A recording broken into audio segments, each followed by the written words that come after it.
What's going on, Tar Pit crew? Welcome back. Fresh live episode of the Tar Pit podcast. We're coming to you for the latest edition of the Tar Pit podcast Scouting Report. We're joined tonight with Preston Willett, writer of the Sabre, host of Who's On podcast, covering all things UVA. We scouted this guy out pretty hard before we invited him on. He knows his stuff when it comes to the Cavaliers. Preston, I got one question for you, man, before we kick it off tonight and get Trevor in here. Do you guys prefer Wahoos or Cavaliers? I would say most people prefer the Wahoos, which is kind of weird because it's not the official nickname, but I think by now everyone's Wahoos. But I wanted to show y'all real quick. I'm repping North Carolina right now. I got my Red Oak Brewery. I was just there a couple of weeks ago. I had to represent tonight since I knew I was going to be on with you guys. Yeah, man, that's awesome. Yeah, I went to college in Greensboro for a year. Everybody that watches our stuff knows my story there. But I used to, going back home when I lived in Durham, I would always pass by Red Oak Brewery, and it was always cool to see. Yeah, it is. I never did the tour. Is it pretty cool? Oh yeah. As an Elon alum, you got to do the tour. That's kind of a rite of passage there. So yeah. Gotcha. Well, man, we appreciate you taking the time to join us tonight. If my camera's a little buffery, I apologize. I see it flashing on my screen. It's got a brand new camera in the mail, so it's a little tricky. Trevor, jump in here, man. How you feeling tonight? Feeling good, man. I actually know that brewery very well. I used to live up in Graham, Preston. There you go. I was a State Farm insurance agent up there, so Elon area is very familiar to me. You can't go wrong with Red Oak. They're always good. It was a good time being back there. Yeah. We were talking a little bit off air, and obviously appreciate you coming on with us tonight. But it's always we mentioned it's always a lot easier to cover a football team and talk about it when your team's playing well. And right now, you guys have played some good ball compared to where I thought you would be at this point, to be honest with you. So it's been exciting to watch. Yeah, it's been a good year so far. I mean, better than years recent and some years past. Yeah, going into this year, I'll be honest with you, I kind of saw this as a make or break for Coach. Like I was like, Elliott could be gone after this year, so he's definitely surprised me. Yeah, I think it's kind of, I wouldn't say surprised everyone, but it's there are a lot of people around the building, that would kind of joke around like, yeah, we're going to be busy in December, got to get to the college football playoff, and just joking around and stuff, and we'll talk to you then and whatnot. But those guys, they believed in it, and they believe that this was kind of a different program this year. It was different culture, brought in 50 new players and whatnot, and it's a lot of different players. But it's weird to have a coach going into his fourth year and to see this drastic of a change, honestly. Yeah, I've always referred to Tony Elliott and Fran Brown as my two favorite coaches that don't coach for Carolina or at Carolina. So just two good dudes. Tony Elliott's class act. He's done, kind of struggled a little bit at UVA since he got there, but this year, man, I think Virginia and Cal are the two teams that, in my opinion, I think everybody will probably agree, are the two teams that have shocked a lot of people in the ACC, and two teams that look like really good. They're not just flukes. That UVA, Virginia, is a really good football team. I've watched them play several times this season. They are legit. They're coming to Carolina. I think this is our 130th meeting in the South Soldis rivalry is what they like to call it. So a lot of tradition between these two programs. Obviously, Carolina's been ranked in some pretty high rankings, and UVA has came along to spoil the moment. It seems like most recently, the last I think 3 years ago, up in Chapel Hill.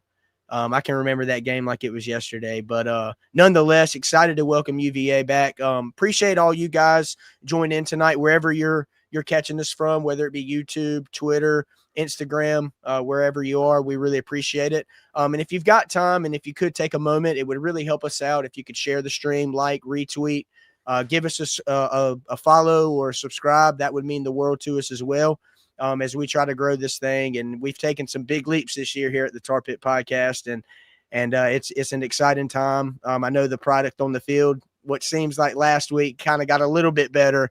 We're rocking and rolling here at the Tar Pit. We've got a saying, good win, lose, or draw. We're here to talk about it all. So Fellas, if that's everything, let's jump right into it. Y'all got anything you want to add? Preston, actually, tell us a little bit about the Sabre and the Who's On podcast. Tell us a little bit about that.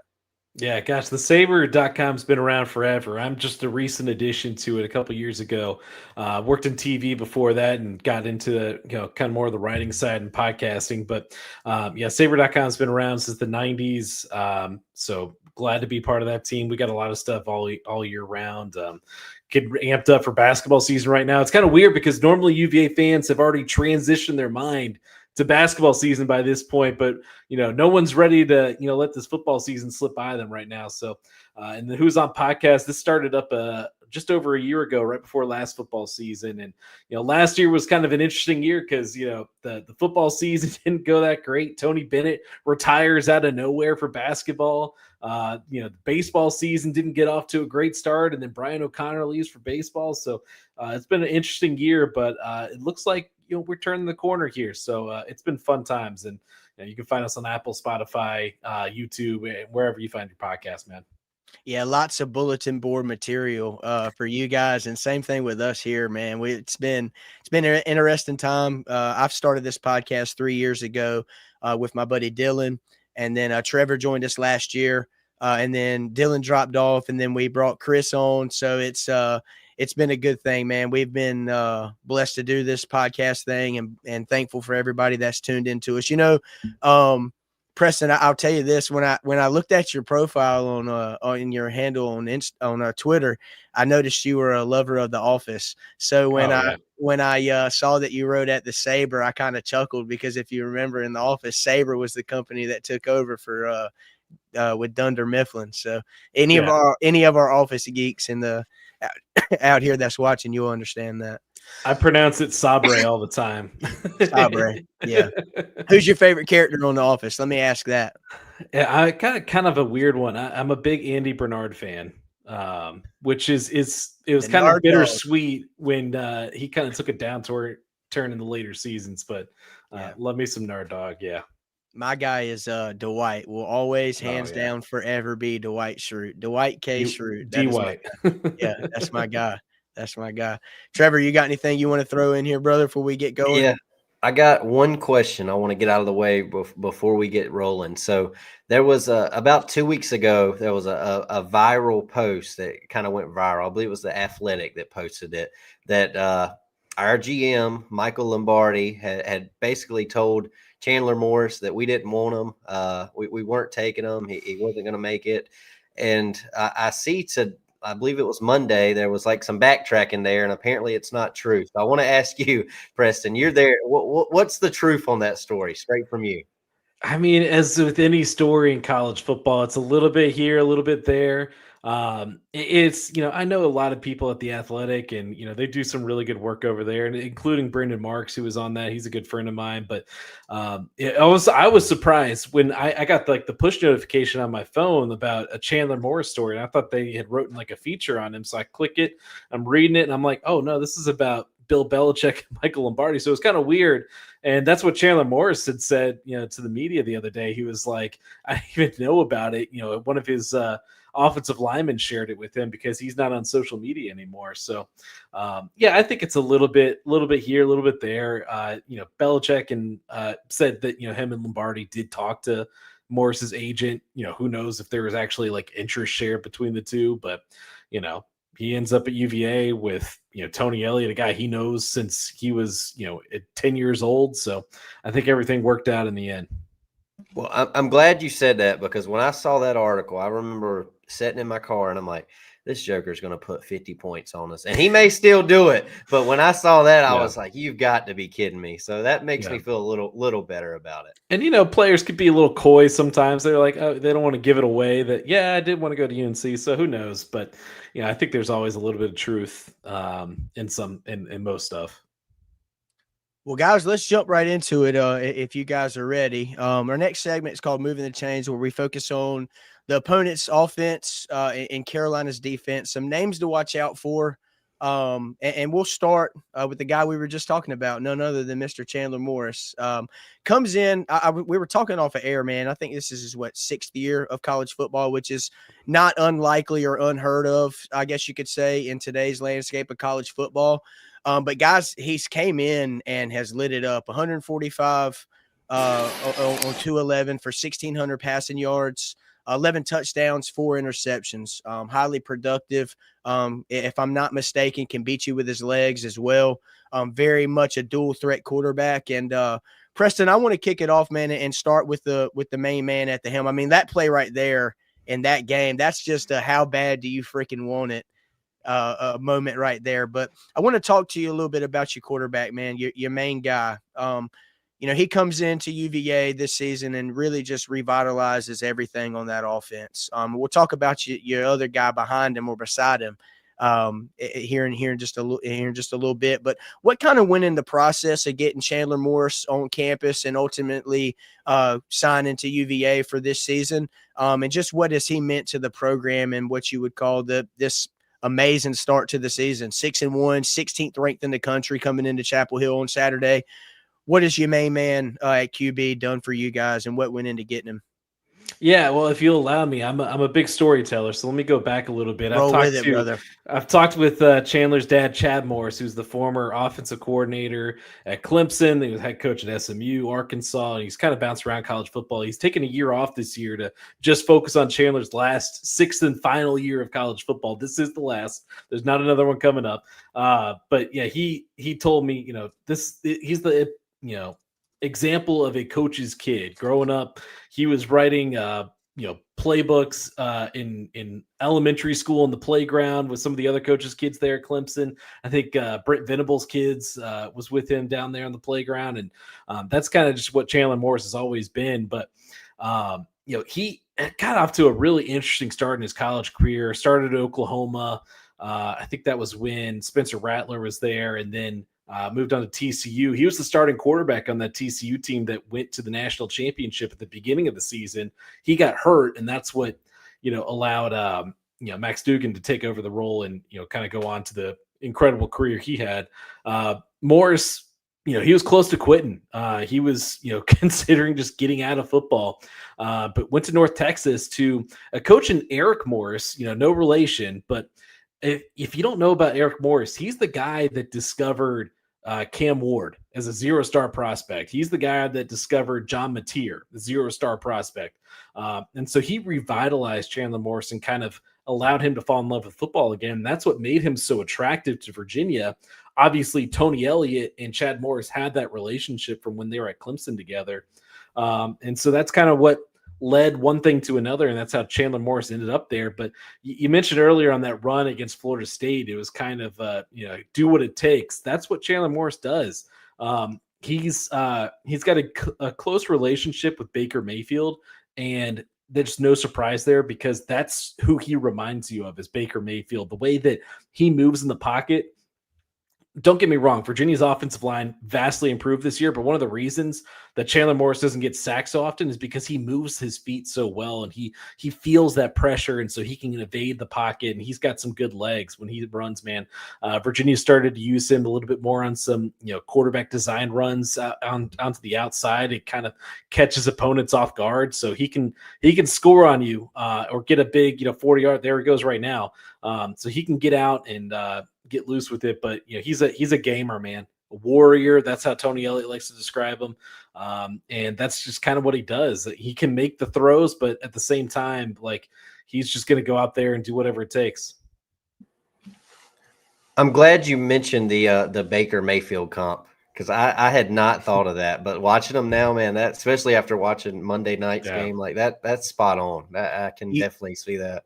Another guy just watching him play as well within conference is Haynes King down at Georgia Tech. Their game really symbols a lot. I think Morris is a little bit kind of a smaller build than Haynes King. Haynes King's a dude. He's massive. Yeah, he's a tank. But Chandler, man, he's an athletic QB, man. He's one of those guys that, and Bill talked about it in his presser leading up to this. Mobile QBs, and Carolina's had a history a not so pleasant history with mobile QBs, and it's another running back that you've got to guard. They can beat you with their legs, extend plays, whether it's scrambling out of the pocket or taking off and picking up a first down and moving the chains. It's definitely another added weapon within your offense and another wrinkle that the defense has got to account for. And Carolina's coming off a game where Sagapulitele, he's a guy that could beat you with his legs. And Carolina, I felt like, done a pretty good job at containing him. Now, Cal had some success running the football a lot more than, on average, they average about 87 yards a game. They rushed for 90. But Kendrick Raphael, I think he averaged close to 10 yards a carry that game, if I'm not mistaken. So it's something that, we're going to have to account for. Not only – can your quarterback beat us with his legs, but then you got the guy beside him who is just a heck of a story and a heck of a running back within himself. But Trevor, I want to get you in here, brother. You got anything you want to add on Chandler? Any questions you want to ask Preston about the UVA offense from that perspective? Yeah, nothing on Chandler. I want to say, so I look at the numbers, man, and you guys come in 462 total yards per game, top 20 nationally, averaging about 40 points per game. And it's a balanced attack, 204 rushing yards, 258 passing yards. And I was just looking before we went live at the, just the basic stats. And I look at the receiver stats, and it's three guys up there. Both of them are like 26, 27, 28, catches. It's so balanced. But if you could go into like, who are some go-to playmakers that this, as Carolina fans, we need to watch out for on Saturday that could be making some plays with Chandler. You talk about the balance, like that's the part about this Virginia offense that's so interesting is, every week it's a different guy, whether it's the running back, Jamari Taylor, who Troy, I think that's who you're referencing there.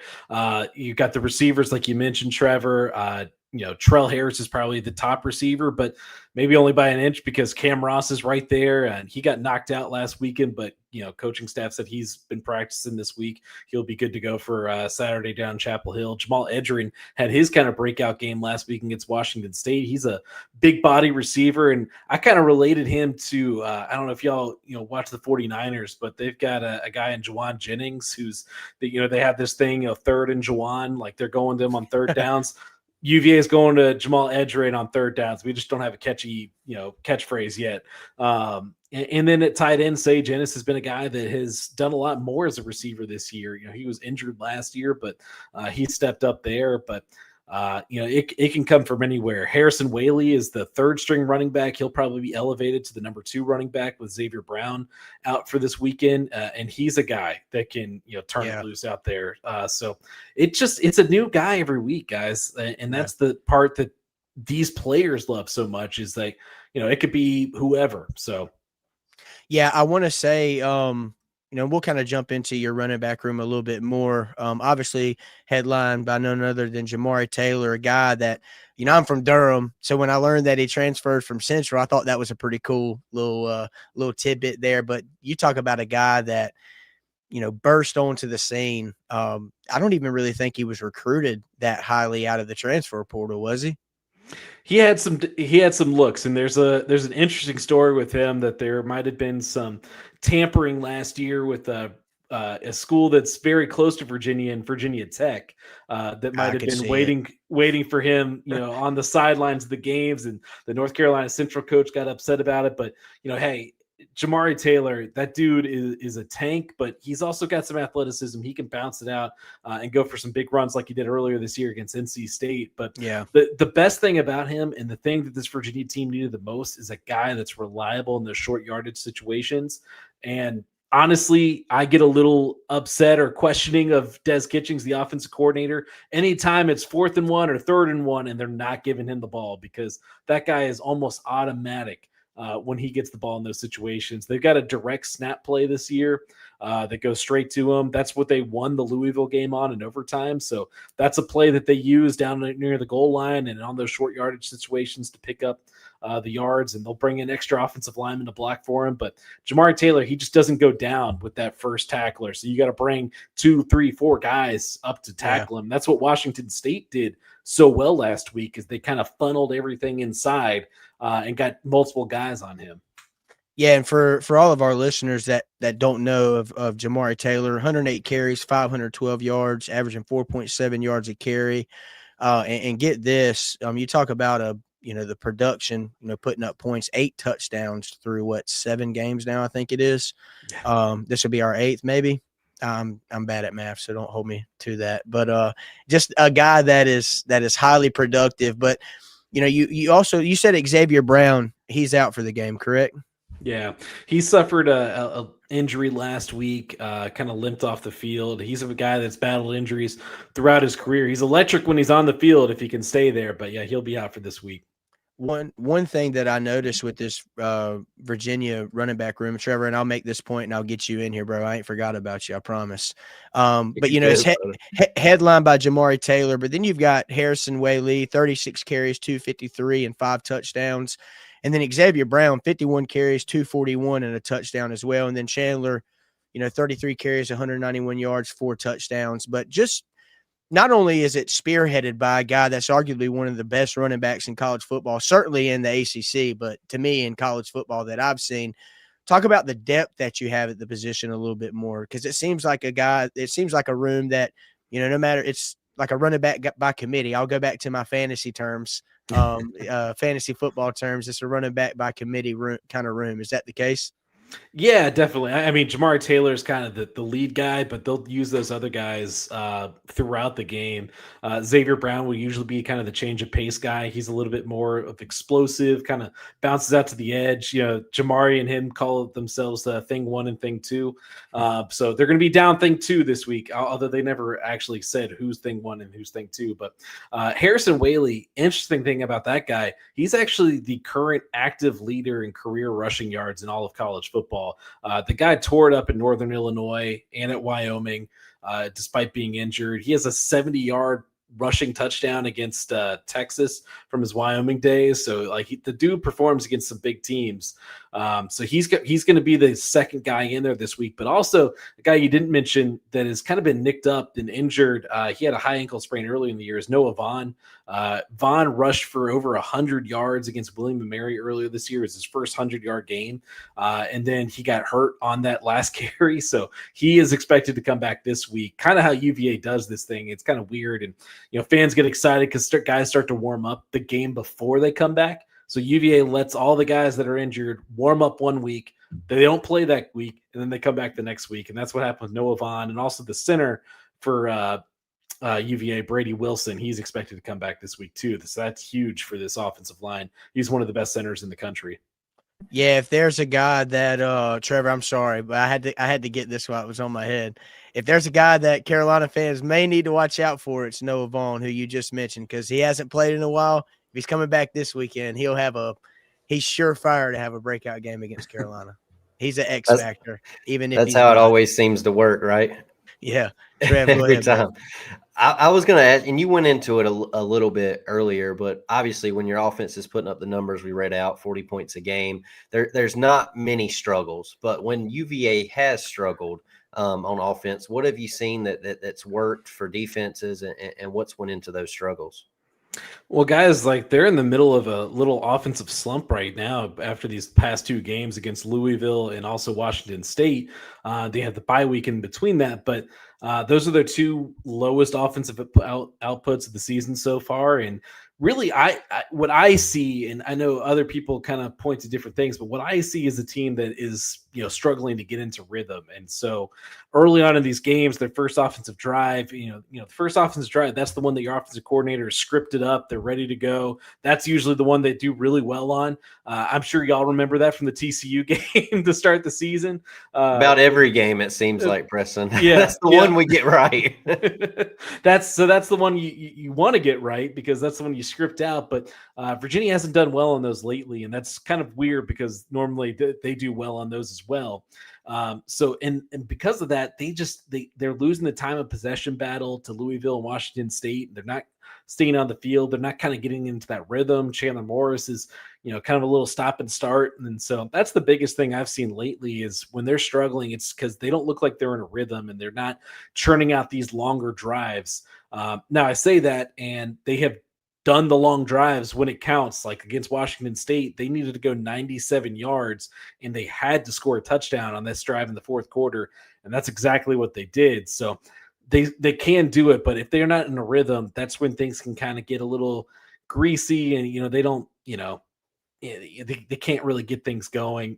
Morris has looked a little banged up as of late, so I'm interested to see what he looks like with another week or, getting ready for this game. And Jamari Taylor banged up his leg last week, so Tony Elliott said they kind of took it easy on him this week. So, maybe these guys are a little banged up, so we'll see what happens on Saturday. So what I'm hearing is all we need to do is just hold the ball, run the ball, hold the clock, don't let them get in the rhythm, and we should be fine. Yeah, exactly. That's it. You're on mute, Troy. They got you. First one of the night. Mute monster got me. Usually, I'm glad I got this boom arm now, dude, because you've seen me struggle with my cord. Like it frustrates me. So now I'm stationary. I ain't got no hands on the mic or nothing. I'm chilling. Hey, this is our first podcast. We both got one. We're official now, Preston. We've been going without those. So Look we're at official. you, Yeah. I'm excited. I'm excited over here. I'm like a kid. I've reconfigured my whole shed. If I could turn my camera around a little bit, you'd be able to see the TV I hung today. I had the Knicks on earlier. I'm a big New York Knicks fan. So there you go. Yeah, I think we were playing the Cavs. Where was I going to go with this? Trevor, help me out, bro. We were talking about some of the struggles that they've had on offense, and obviously Preston said it's kind of been some of the rhythm. They couldn't get in a rhythm, but when they've needed a big drive, it seemed to be Chandler as a 6-year guy. You would expect that, right? And he's delivered when he's had to. I think with this UVA offense, now I know where I was kind of going with this. The best thing how you beat them is just keep them off the field. So if I'm Carolina, I'd love to win the time of possession battle this game, and not only just that, winning the time of possession, but what you do with it as well. If you're gonna string long drives together, and I know there's probably some people out here that are watching that kind of laugh at me when I say that, when they being what we've seen on offense, leading up to the Cal game. But if you're going to string long drives together and try to chew away clock, you need to at least get 3 out of it. Yeah. I would feel like so. But you talk about, we've mentioned the running back room, and you went into some of the weapons that you guys have along the offensive side, but I want to kind of go into it a little bit deeper. Trail Harris, looking at this receiving core, man, you guys have got guys that have just put up numbers. And you mentioned it earlier. It's really kind of any guy can pop off at any given moment. And Carolina fans saw that last game with Kobe Paysour, 6 catches, 101 yards.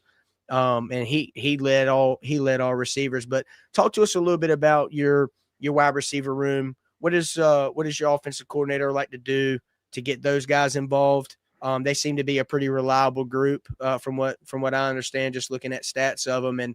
And who's your main guy that Carolina fans really need to watch out for and really circle and highlight? Well, it's kind of interesting because in most recent years, Virginia's had that number 1 wide receiver. Last year was Malachi Fields, who's now at Notre Dame. Before that, it was Malik Washington. Yep. Yeah, that's the one most people know because he went off that year. And before that, even Dontavian Wicks and so on. They've had number 1 guys. This year, it's really by committee. And I know Trail Harris is probably the guy that you would consider number 1, but it's really this wide receiver core really complements each other really well. Trail Harris is the guy that can take it over the top, beat you deep, but he can also come under short. Cam Ross is the guy that works in the slot, and so they do a lot of gadget plays with him. He took a counter reverse run last week in for a touchdown. It was his first carry of the season. He's also a big time return guy if you want to talk special teams. And then Jamal Edrin's kind of that big body possession receiver, really good run blocker too. That's probably one of his best tools in his tool belt there. So they really complement each other really well. And if you had to say one is the guy, it's Trail Harris. But any one of those guys on any given week can kind of come at you. I got two for you. I'm gonna get to this quick. We had a comment here on a question, so Yeah. I want to get to that. First off, though, while we're talking about wide receivers, there's a guy that I have followed since he was in high school. He was originally committed to us, and I thought he had a bright future ahead of him. And Andre Green Jr. Can you talk a little bit about? Maybe I looked at stats. It doesn't look like he's found the field this much this year. So, from your opinion, has he been hurt or what's been going on there? Yeah, no, he's been a little nicked up here and there, but it really just hasn't come off for him. Obviously, he was a tremendous player in high school. I've seen him up close in person in high school a few times, and he was great. And it just seems like whether it was at UNC or when he transferred to Virginia, just hasn't kind of picked up. Everyone's really complimentary of him this offseason and how he kind of attacked the weight room, but. Just a lot of talent at wide receiver ahead of him. And then they brought some freshmen in that have gotten some good playing time. Dylan Newton-Short's a true freshman that's playing right now. And so he's kind of just fallen down the pecking order. He's been hurt a little bit, banged up here and there. So just hasn't come off for him. I got you. And then we had a question on YouTube here from our guys over at Untapped Sports. So is there I don't know how much you've watched of the UNC's defense, but is there anything about UNC's defense that concerns you? Look, UNC is one of those teams that if I don't have anything else going on, I'm going to flip it on just because I've been enthralled by obviously this season and everything that's going on. I'm like, all right, is this the week? Like, what do they look like this week? Because I always like to pre-scout some teams that are coming up on UVA schedule. So I was definitely watching UNC and Cal last week and just wanted to see, all right, these are the next two teams for Virginia. How do they kind of stack up against each other? So I think that's the thing. Like I talked about Virginia's offense struggling, and if there's one thing that UNC has done better this year, it's probably on the defensive side of the football. They're kind of middle of the pack in the ACC as far as defense. They've got a couple guys that are pretty good on that side of the ball. Offensively, obviously, the numbers aren't great for you. Also, like if there's anything, it's defense. And that makes a little bit of sense. Just knowing Bill Belichick's calling cards and, his son and, kind of what they do on that side of the ball. So if Virginia brings the offense in that they've been playing the last couple of weeks, I think UNC's defense has a really good shot of, slowing them down. But if Virginia can get back to, what they looked like earlier in the season through their first 4 games, then it could be a bit of a trouble. One of the things with Carolina's defense, and part of this segment, this segment focuses on the opponent's offense, but it also focuses on Carolina's defense as well. And one of the things that I'll chime in about with Carolina's defense that I was particularly impressed with last Friday night at Cal was the secondary and what they were able to do, and I've been very, very critical. You can ask Trevor and Chris if he was in here, he'd be able to tell you the same. And anybody that watches our stuff will tell you the secondary is a group that I've questioned it for the last several years, even back when Dre Bly was our cornerbacks coach. And you bring in Charlton Warren, it's they tabbed themselves as a Rude Boys, and I'm not cracking on them. It's just that group has been sort of disappointing to see in years past. And I think in years past also Carolina's defense as a whole was just very disappointing to watch. But another thing that I'll mention for this week with Carolina and going up against Virginia is our secondary's got to be on its P's and Q's. I think Carolina did a great job last week of putting just enough pressure on Sagapulatele to get him rattled to where he scrambles. And I think a lot of Carolina's, pros on defense were assisted by Cal. And I'm not trying to take away from how we played. We put a much better product on the field last Friday night than we had leading up to that game, especially on the defensive side of the football and especially against Power 4 opponents. But what they did do a good job is just putting just enough pressure on him to where it forces him to make a reactionary decision. And, luckily for Carolina in that game, Cal's receivers caught a case of the drops throughout the whole game pretty much. And that kind of helped us out a little bit. But I'm anxious to see how we stack up in the secondary against y'all, and especially with your mobile quarterback. He's certainly a lot more mobile than Cal's quarterback was. I think we did a pretty decent job at containing him and putting just enough pressure on him to where you don't overcommit, and then he burns you for a 15-yard first down on 2nd and 10. You know what I mean? Right. So it's going to be interesting. Chandler Morris is arguably, in my opinion, one of the best quarterbacks in the ACC through, leading up to this game on Saturday. And it's going to be interesting to see what defense shows up. If it's the defense that showed up against Cal and played and competed, I think we stand a pretty good chance to keep it competitive. The offense has just got to show up, and we'll get into that here in just a second. But go ahead. No, I totally agree that the defense I saw UNC play last week against Cal, I know they got down early, but they stuck in there and they kind of kept them in the game, and that's what you got to do against Virginia. Like if you can kind of just ease it in there and you just kind of hang in there, because the defense that we'll talk about it in a second for UVA, like they can let up some big plays sometimes, even to not the best offenses. Yeah, I felt like another thing. I felt like Carolina's defense did a good job, and Trevor, you and I had talked about this on Sunday in our post game show. Was both sides of the football did a good job of settling into the game, not getting rattled, playing with some poise and some calmness about you. I mean, Cal was up 2 scores on Carolina. I think just before halftime, Trevor.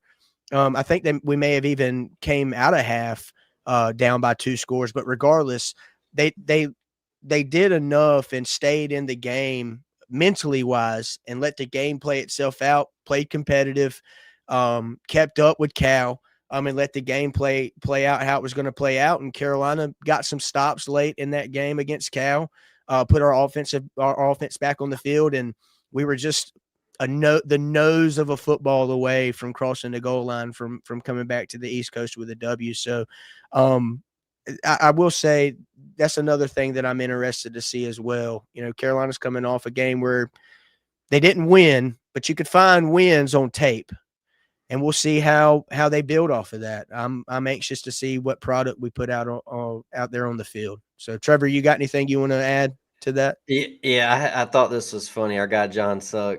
John, thank you back again. So he said if this game, in his opinion, is going to get ugly, if UNC wins, he'll buy a Big Mac at McDonald's uptown. Little side joke there. John lives in my town, and our McDonald's is destroyed right now, so there's not one there. Yeah. I thought that was funny. But I'll say one thing before we switch over to the UVA's defense.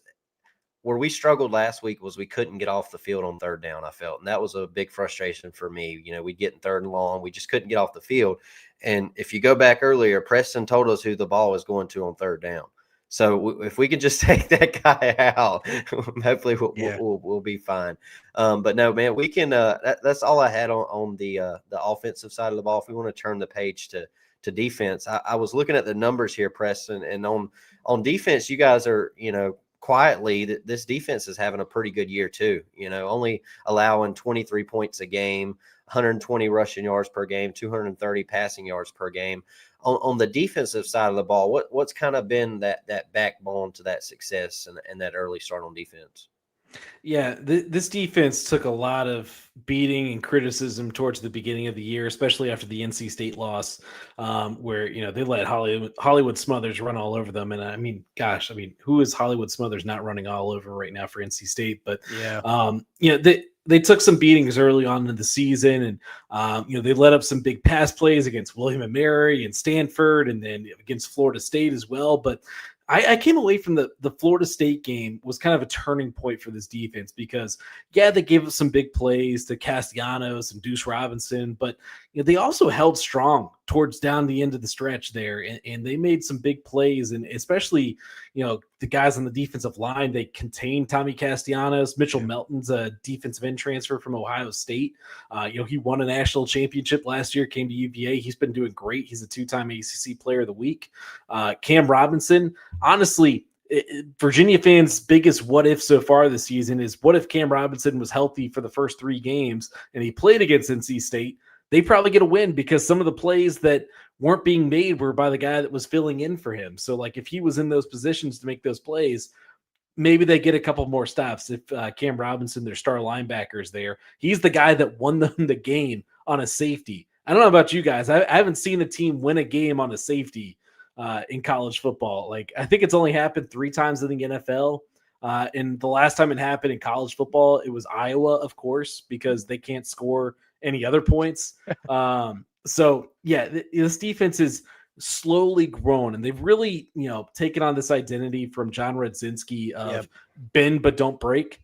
That is what this defense does. They bend, but they don't break. Yeah, I didn't think that was a safety at first. I could not tell. It was. I thought it was very, very narrow. Yeah, but what he did was he pushed the ball back with his hand, so the ball stayed in the end zone. The player got out, but the ball never got out.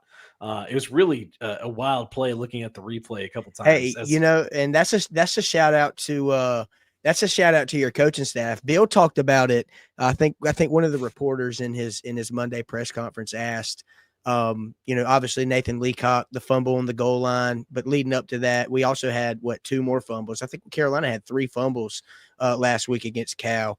And one of the questions that they asked was, what are some of the things that you've done to address that? And Bill said it. He's like, we've been addressing it, during the spring. We do ball security drills every day. And they've seen it. Carolina's put out content that shows them. I mean, they're running through the gauntlet, and you got Nate Means with the punching bag just sitting there punching. And mind you, they literally dip the whole football and hold it underwater for about 3 seconds in soapy water.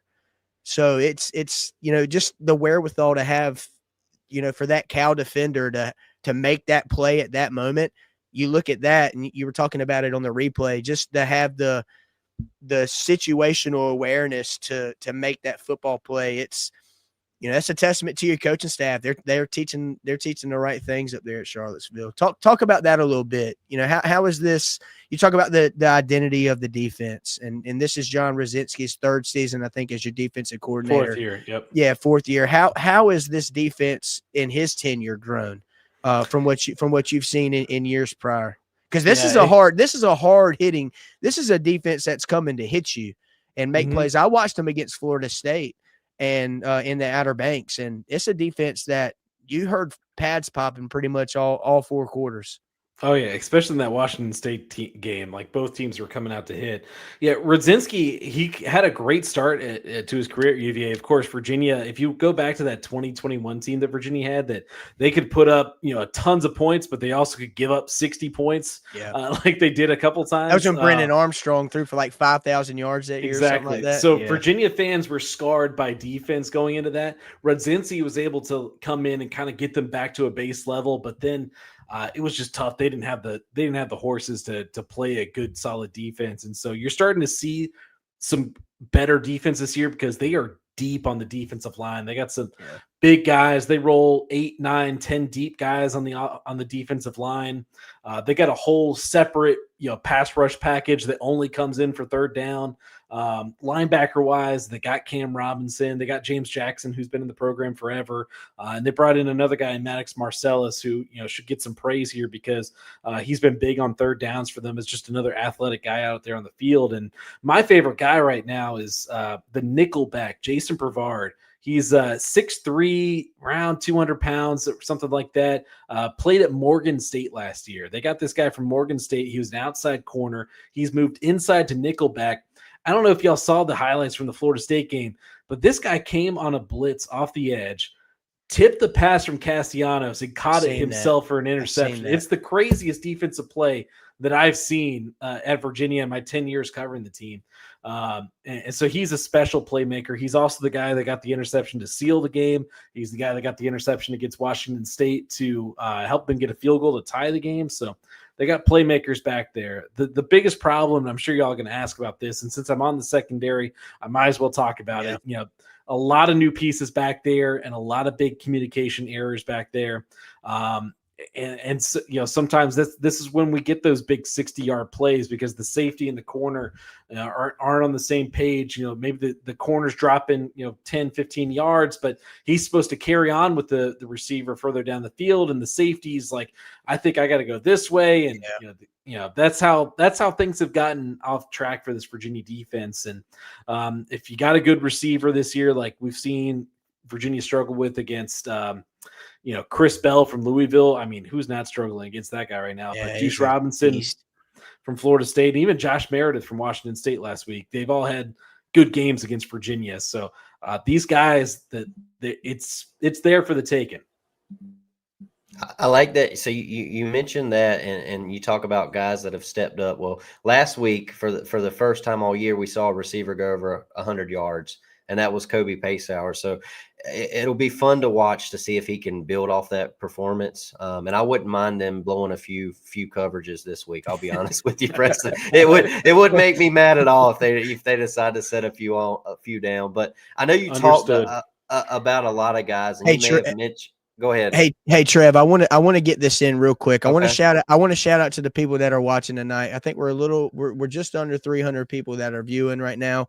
We want to hear from you guys. Drop your comments, your thoughts. Let us know how you think this game is going to go Saturday for Carolina. What are some of the things that you're looking to see? I mean, if you got a question for Preston, a question for Preston. There you go. If you got a question for Preston while we're on, drop it in the comments. We'll be sure to throw it on the screen. We'll let your voice be heard and get your question answered. So, Trevor, I'll pass it back to you, but I just wanted to shout out to the folks that were watching. We appreciate it. Share it if you can.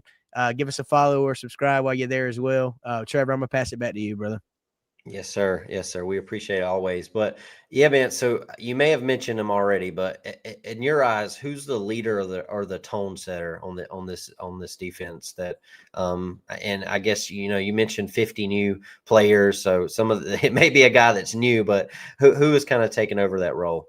No, the guy is Cam Robinson. He's the guy that's been here for 3 years. He was Virginia's first 4-star recruit that Tony Elliott got. He was a big-time get for this team. Florida State, South Carolina tried to come in for him late, and he's earned all ACC honors as a freshman, as a sophomore, and as a junior. He's taken his game to a whole new level. He's the guy that got the safety in the end zone there to win the game for Virginia, and it was no surprise to anyone. And actually, John Rudzinski, the defensive coordinator, said today that right before that play, Cam Robinson said, Rudd, let me blitz. I'm going to blitz. He's like telling him what he's going to do. He's going to get in the backfield. He's going to make a play. But yeah, he's a hard-hitting guy. He's already second on the team in tackles, even though he's missed half the season. But he's athletic. He can blitz off the edge. He's got great pass rush moves. He can also drop deep. He had a pick 6 against Louisville that really turned the momentum in that game. Like, the dude's just a gamer. Like, everyone knows where 5 is out on the field. And so he's definitely the leader. He's the heart and soul of that defense.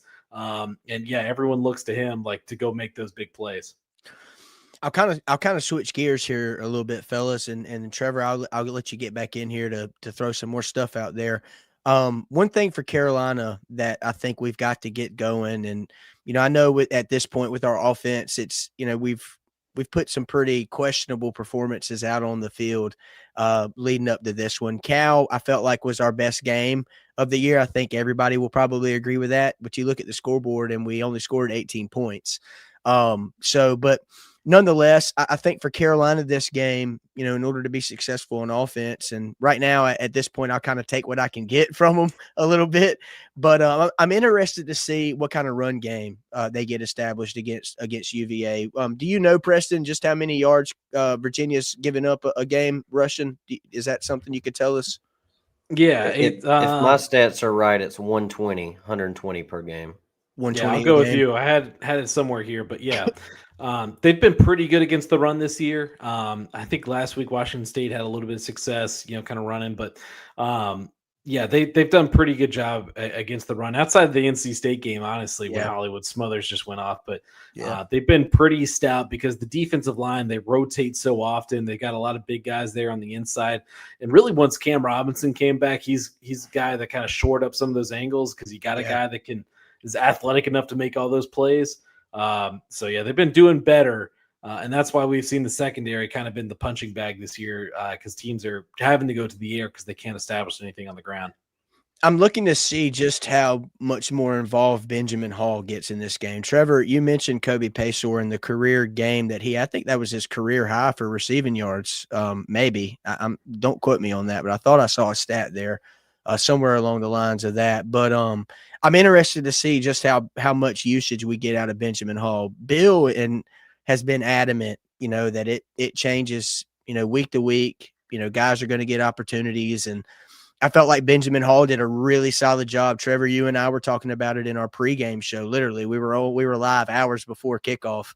I think we went live at 9 and ran it to about 10 or so. Gave folks about 30 minutes to get prepped and ready for the game. But Caleb Hood, retires from football altogether. Me and him were really looking to see which of the two running backs behind Damon June were going to, assume some of those a larger workload. And Davion Goss and Benjamin Hall really kind of split it really evenly. And both of them kind of got some good production out of the touches that they did get. Both of them scored touchdowns. So I'm anxious to see, just how we do in that regard. Another thing that I'll mention about Carolina, and one thing that I think was frustrating to me to see against Cal was sometimes we started drives, 5 to 10 yards behind the sticks. Whether that be a penalty. I think we got a false start on one drive that ended up turning into points on the Benjamin Hall rush there against Cal. But it just seemed like, whether it be a sack or, whatever, Carolina started behind the chains on first down quite often against Cal. And that's something against this Virginia front, man, you cannot do. You cannot. First and second down are going to be very, very critical, I feel like, going into this game. What you do on first and second down will, obviously it dictates what you do for the rest of the drives, particularly on third down. But I think if there's one thing that Carolina's got to put an emphasis on, and Bill mentioned this, is having better success on first and second down, because it just opens up your playbook that much more for third down, and you can keep drives alive a lot easier. So for all the listeners out there, I just want to kind of point out some things, while we're focusing on UVA's defense, we also want to highlight some things maybe to watch out for UNC's offense this year as well, or for this game as well. And I'll pass it back to you, Trevor. Throw something else out there at us. Yeah, brother. so I think I'm kind of good on the defensive side of the ball. We had a question here for John. How big of an impact is Brady Wilson going to be? I believe Brady Wilson is one of your offensive linemen, right? Yeah, he's the center that's been out injured since the Stanford game. He missed Florida State, missed Louisville, missed Washington State with a mild calf strain. He's going to be back this week. He's one of those guys I mentioned earlier that he warmed up last week, so he's going to play this week. That's what Tony Elliott expects. He's massive. He's one of the best centers in the country. And, this UVA offensive line is really interesting. They brought in a ton of transfers. They all keep getting hurt. And so the guys that are actually playing well on the offensive line are guys that have been in this program for a number of years now. But Brady Wilson, him coming back, that's huge because Drake Metcalf, the right guard, is the one that slid over the center while Wilson's been out. So now he can go back to right guard. And that's really when this offensive line has been whole and they can, really get a good push out there. And, maybe some people, and I think Tony Elliott thinks this as well, that's why UVA's offense has kind of tailed off a little bit these last 2 weeks because they didn't have that continuity on the offensive line. I like it, and we're gonna turn to our next segment. It's called Overtime, and UVA has won 2 of the past 3 in overtime, and then the safety to win the game last week. So I feel like it's fitting. But I want to ask you. We mentioned at the beginning Tony Elliott's turnaround this year. I saw he's one of the guys that are nominated for Coach of the Year. The early list came out, and deservingly so. His name's up there. What has, in your eyes, has been the key to that success as a whole? Is it just simply Chandler Morris, or what in your mind has really made the biggest difference this year, I guess you could say? Yeah, everyone will point to just what they did in the transfer portal and all the NIL dollars they got this offseason from an anonymous donor and, the revenue sharing coming into it now. But it's really just the overall commitment that, the athletics department put towards football this year has been night and day. And I think another thing for Tony Elliott is that, a lot of the players that he had that left this offseason, there's a large number that also left the program so he could bring those new guys in. Those are guys that were Bronco Mendenhall's guys, and he wanted to honor their scholarships and let them finish out their careers at UVA. So then they got to move on. Now he's got his guys on the team, and that's why this was such a big year for him, because this is his team. You better show up now. You better win games now because these are your guys. And there's just such a buy-in overall from this team, and there's an accountability for this team that, they got their sixth win of the season last week, so they're bowl eligible for the first time under Tony Elliott. And I know a lot of guys will care about that have been in the program for a number of years, but I think overall, I don't want to say they could care less, but like they have bigger goals ahead of them. And that's just the buy-in that Tony Elliott's got from these guys this year. And just kind of, they love playing for each other. They don't care who's got the ball that week. And it's kind of cliche to say, but it is one of the closer teams that I've covered in the 10 years that I've been around Virginia, and, going back to, watching games as a kid in Scott Stadium. Yeah, no, I will chime in on you here. Somebody just threw it up there in the chat as well. I think the players have just bought into the program. Yeah. It's Carolina's kind of in the same situation with Belichick. You come in, it's a brand new regime, it's a brand new coaching staff, brand new everything. It's almost you hit the restart button on Carolina football. So I think it's going to take a little bit for us to, at least next year after next, for us to really see the foundation that's being laid. I know it's a little frustrating right now, and rightfully so. A lot of fans have a lot of reasons to kind of be frustrated with how we've played, particularly against opponents that have a pulse. But we'll see how it goes. I'm a firm believer. You've got to get the guys in the building that believe in your program and believe in what you're doing and what you're selling, and they've got to buy in. It's got to be 100% lock in and 100% commitment. And not saying that we've got guys on this roster that are in that position, but I think it's evident in what Virginia has done this season and the success that they're having. I mean, Virginia is a legit ACC. I mean, this is a team that can make it to Charlotte. I really wholeheartedly believe that. Now, I think some of the cards have to play. They've got to have some teams beat up on themselves, and they just got to stay the course. But for Carolina, this would be a huge win for us coming in. The last time we played at home against Clemson, they came out, smacked us in the mouth, and we never recovered. And that's sort of been the storyline for our home games this year. Is we've came out and we've other than Richmond, I mean, we've came out and have just started flat, and we dig ourselves in a hole that we can't dig ourselves out of. And I think for Carolina, you've got to be disciplined. It's a game that, it could shift the mindset of this team and the trajectory of the year. If they can come out and pull a win against this UVA team, because they are legit. I'm telling you, that number 16 ranking is not a fluke. I've watched UVA play this year, and they are a really, really good football team. Yeah, if I could just give some words of hope for the UNC fans. I know that's not my job, but just looking at Tony Elliott over these past 3 years, like every year, fans were ready to give up on this guy, especially after his first year when things didn't go right, and obviously that year ended in tragedy. But every single year, fans were saying, he's not good enough, and you can't turn things around, and he's not recruiting well enough, and the offense is terrible, and it's just getting worse. In this day and age in college football, you got to have time. You got to have a couple years. And you look at all these multi-million-dollar buyouts that guys are getting right now. Like, just give a guy a chance. Give him a couple of years, and you can have a turnaround like this in Tony Elliott. Sometimes it doesn't go well, but you won't be on the hook for paying $50 million buyouts and all that stuff. If you just give a guy a chance, give him some years. I think that's really big. But you mentioned, a couple of years ago, Virginia came down there to a top 10 ranked North Carolina team, 1-5. In a really bad Virginia team. Yeah. And that was kind of the get right game for Tony Elliott. That was his first kind of like proof of concept game. And so I said this earlier on my podcast today, don't let this be the get right game for North Carolina. If you're Virginia, like if you want to keep this season going at number 16 in the country, you got ACC championship, aspirations. Don't let it be the get right game for North Carolina. Don't do to them, or don't let them do what you did to them a couple years ago. Yeah, the roles are reversed. It's like how the turns table or how Exactly. whatever the office saying is. But I will say this, man, and then I'll pass it to Trevor so we can get this thing closed out. And we appreciate your time, Preston. This is usually the timeline of our episode, so we're right on track. But I will say this, man, if there is a program that I have thoroughly enjoyed seeing them have success, it has been UVA.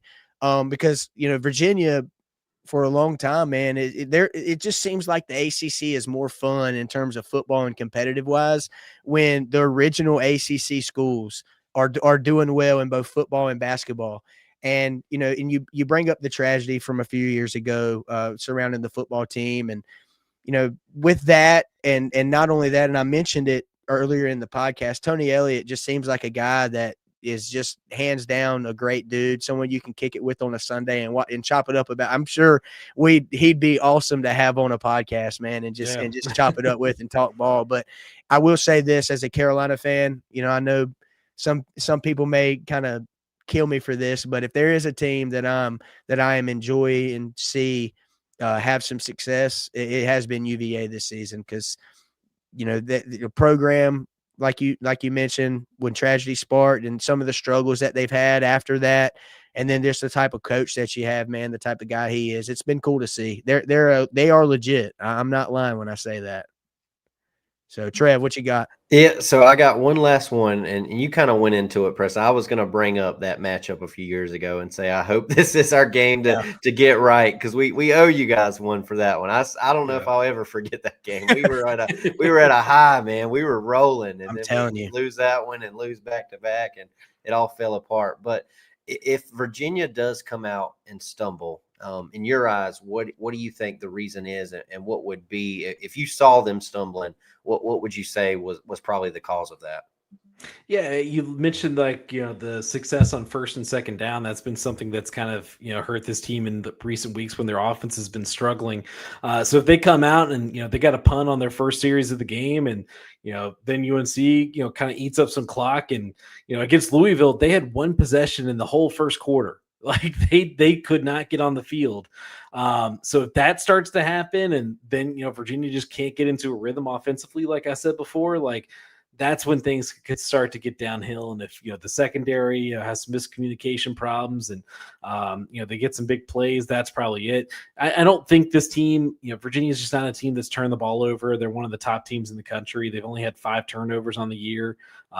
4 of those are interceptions from Chandler Morris, and 3 of those happened in the Florida State game that they still won somehow. So they don't turn the ball over a lot, and they've been getting more turnovers lately. So that probably won't be the source. It's if Virginia kind of beats themselves early on and just can't get into a rhythm themselves. I think that's what's going to open the door and give you that get right game. Yeah, as I've always said, man, time will tell. We're going to find out which one of our teams or which team of ours shows up on Saturday. 12 o'clock kickoff. What's the game on? ACC Network, fellas? I think that's what it is. Yes. Yep. Yeah, I don't know the weather. You got a forecast for Saturday, Trevor? Should I look it up real quick? Yeah, I haven't looked at it. If you want to try to pull it up real quick, we'll see what it is. I hope it's nice, because I plan on being there. You coming to the game, Preston? I will be there. So we've got a kind of crazy week with UVA athletics this week. UVA plays a scrimmage against Villanova on Friday night at home at JPJ, and it's the first scrimmage at home for the Ryan Odom era. So I'll be there late Friday night, get up early Saturday. Trev, you there? Oh, I'm here. I think we may have lost Preston. Yeah, I think so too. Am I back? Oh, yeah, we can hear you. We can hear you. Audio's froze. Yeah. But hey, man, we're gonna. Oh, there we go. There we go. I removed him and brought him back in. We're froze again, but no, I'm glad he brought that up, man, because we're in a time where there we go. Are you with us, Preston? Still a little laggy. Yeah, I think we may have lost him. I can hear him back there. Well, we'll get Preston back to close it. He'll have to come back for our post game recap, and we'll close him out then. But that's right, man. He was awesome. I'm glad he joined us tonight, man. He knows his stuff, and so shout out to you for bringing him on with us. But I mean, I'm excited for this one, man. We've got there we go. We've I got think our I'm back. show. Sorry, guys. I don't know what happened. Look, bro, I know exactly your pain, big dog. You can ask Chris and Trevor. My internet is I've got my hotspot. I'm knocking on wood. I've got my hotspot on my phone ready to go. So if I see myself lagging, I'm back in the game ready. There you go. I thought about playing a trick on Troy and tell him it was him and just messing with him to see how he react. But I appreciate man. We appreciate you, Preston. You've been awesome, man. Thank you. I believe you're saying you're going to be there Saturday, but you got a basketball game Friday. Yeah, exhibition game on Friday. Be there early Saturday morning. It'll be a nice little drive down south back to North Carolina. Man, hopefully we can run into you while you're there. I hope Chapel Hill treats you well. And we, like Trevor said, man, we really appreciate you taking the time out of your busy schedule to jump on with us and chop it up about Carolina versus UVA this Saturday, Kenan Stadium, 12 o'clock kick. You can catch the broadcast. If you're not in Kenan Stadium, it's on ACC Network. So, guys, we really appreciate you tuning in, whether it be on YouTube, Twitter, Instagram, wherever you found us. We really, really appreciate it. Give us a like, give us a follow, give us a retweet, a subscription. It would mean the world to us in building this thing and growing it out. It's been fun, and we still got the rest of the season to go. So we're looking forward to it just as much now as ever before. But want to let you guys know we will be doing a pre-game day show, another pre-game day show live from 140 Social. Friday from 4 to 6 o'clock. So same format that we had for the Clemson game. We just hope it's a better turnout and a different turnout come Saturday than when we did it a week ago. So we got a good lineup of guests coming on within the few hours that we're on. Of course, shout out to 140 Social, our home for the Tar Pit Podcast game day shows. In this case, it'll be pre-game day. So we appreciate them. The hospitality is great. Trevor, you were mentioning this last week when Chris graduated from Carolina with his MBA. You had a chance to catch and be at 140 Social outside of the atmosphere of us doing a game day. And Trevor talked like it was great. All of the experiences that we've had with him doing our game day show there has been nothing but first class. And shout out to those folks over there at 140 Social. But we will be live there on Friday from 4 to 6. The day before the game, so a pregame show. We're looking forward to it. Be sure to tune in and stay tuned for the graphics that we've got coming out for that as well. But appreciate you guys joining us again. Go ahead, Trev. One last thing I want to mention. So if you can't make it Friday, but you're in town on Saturday, if you guys want to go by Shrunken Head Tailgate, yes. This cap I'm wearing tonight. From, they hooked us up last pre-game day show we did. They hooked us up. But if you guys, stop by there, they've got everything you can think of. And if you want to get a little discount, Tar Pit Pod will get you 15% off. You can do that online or in store. Just want to make sure I shout them out before we close out. But that's all I got, brother.